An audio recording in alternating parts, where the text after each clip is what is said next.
राजधानी जयपुर का सीतापुरा स्थित जेईसीसी में international day of clean air for blue skies का आयोजन किया गया। इस दौरान सीएम भजनलाल शर्मा ने कहा कि 131 शहरों में स्वच्छ वायु अभियान चलाया जा रहा है।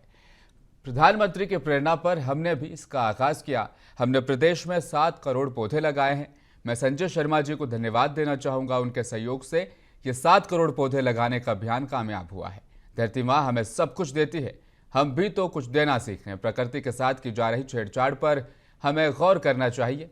हमारे घर में बालक फुल एसी चलाकर कंबल ओढ़कर सोते हैं, क्या ऐसी भी प्रदूषण नहीं करता है क्या?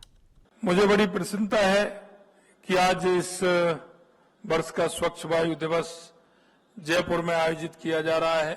यशस्वी प्रधानमंत्री नरेंद्र मोदी जी ने 15 अगस्त 2020 को जो भी आपने वो क्लिप देखी, उस संबोधन में सुना, 100 से अधिक शहरों में वायु गुणवत्ता में सुधार का आह्वान किया था।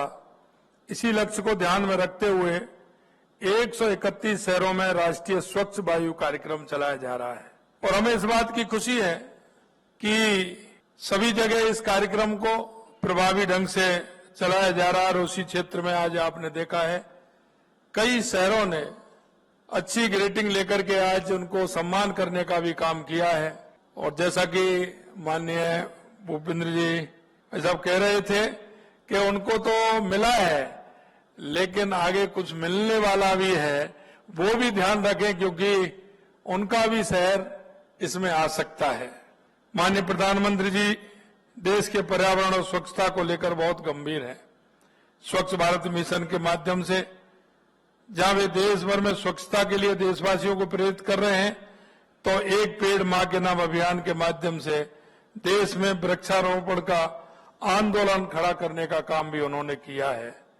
माननीय प्रधानमंत्री जी की प्रेरणा कर हमने भी मुख्यमंत्री वृक्षारोपण अभियान की शुरुआत की और हमने कहा था कि इस वर्ष हम 7 करोड़ पौधे लगाएंगे। लेकिन मैं धन्यवाद देना चाहता हूं हमारे सभी मंत्रालय और हमारे पर्यावरण मंत्री भाई संजय जी को कि उन्होंने वो लक्ष्य पूरा कर किया है। इसके लिए मैं उनको बहुत बहुत धन्यवाद देना चाहता हूं।